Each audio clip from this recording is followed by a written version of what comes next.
అస్మదాచార్యపర్యంతం వందే గురు పరంపరం. నాకు ఈ విద్య నేర్పిన గురువులందరికీ శిరస్సు వంచి నమస్కరిస్తూ ఈరోజు మన కార్యక్రమాన్ని ప్రారంభించుకుందాం.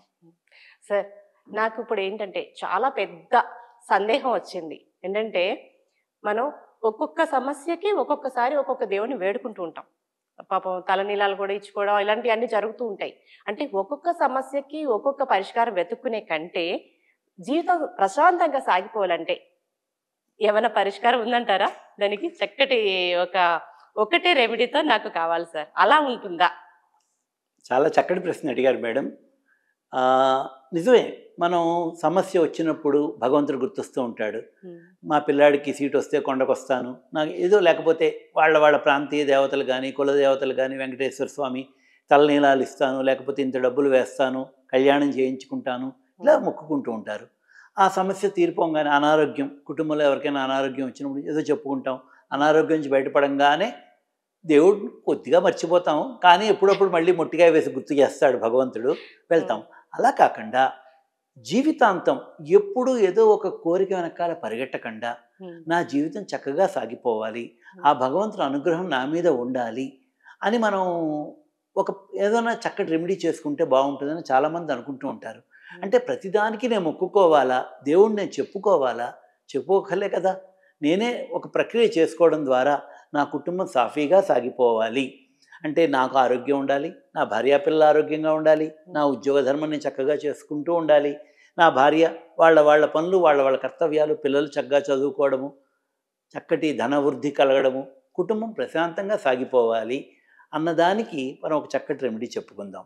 సార్, అంటే అన్ని సమస్యలకి ఒకటే పరిష్కారం అడిగానని అంటే కర్మ సిద్ధాంతాలు అయితే ఎక్కడ ఆగిపోవు కదా సార్. ఎవరు చేసుకున్న దానికి వాళ్ళ ఫలితం అనుభవిస్తారని అయితే అంటారు. కానీ దీని నుంచి మనకి ఎలాంటి పరిష్కారం ఉంటుందంటారు? చాలా నిగూఢంగా డెప్త్గా ఆలోచించి మరీ అడుగుతున్నారు, ముందరకాళ్ళకి బంధం వేసేట్టు. కరెక్టే.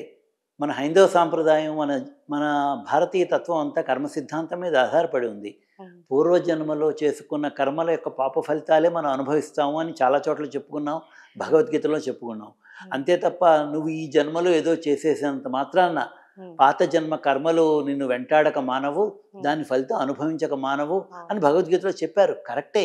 కానీ అదే భగవద్గీతలో ఇంకా ముందుకు వెళ్ళిపోతున్న తర్వాత ఎవరైతే ఒక గురువుని ఆశ్రయిస్తారో, లేకపోతే ఎవరైతే నిత్యము భగవంత నామస్మరణలో ముందుకు వెళ్తారో, లేకపోతే కలియుగంలో నామస్మరణ మించింది లేదు.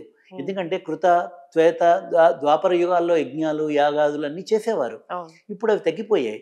కలియుగంలో భగవంతుడు ఏం చెప్తాడు? నామస్మరణ, నన్ను తలుచుకోండి చాలు, సంపూర్ణ శరణాగతి పొందండి, మీ కర్మలన్నీ కూడా కాలిపోతాయి, బూడిదలో అయినట్టు కాలిపోయి మంచి ఫలితాలు పొందుతారు, స్మరణ మాత్రేణ నేను మిమ్మల్ని చూసుకుంటాను భగవద్గీతలో కృష్ణ భగవానుడుగా చెప్పాడు. కాబట్టి అది దృష్టిలో పెట్టుకుని ఒక చక్కటి రెమెడీ చేసుకోవడం ద్వారా మన జీవితంలో చక్కగా ఏ రకమైన ఒడిదుడుకులు లేకుండా మన జీవితం సాగిపోతుంది. కర్మ సిద్ధాంతాన్ని అనుసరిస్తూనే ఇది చేస్తాము. అటువంటి రెమెడీలు చేసుకోవాలనే ఆలోచన రావడమే మీ కర్మ సిద్ధాంతంలో ఉంది. మీ పాపాలు ఎలా ఉన్నాయో దాన్ని పరిహారం పొందడానికి, భగవంతుడి వైపు మీరు వెళ్ళడానికి ఆలోచన వచ్చింది అంటే, ప్రేక్షకులు ఈరోజు ఈ కార్యక్రమం చూస్తున్నారు అంటే వాళ్ళ కర్మలు ఇక్కడ పూర్తయ్యే అవకాశం కలుగుతోంది. అందుకే ఇలాంటి రెమెడీ మనం తెలుసుకోగలుగుతున్నాం. తెలుసుకుని రేపు దీన్ని మనం భక్తి శ్రద్ధ నమ్మకం విశ్వాసంతో చేసామనుకోండి, దీని ఫలితం ఖచ్చితంగా ఉంటుంది.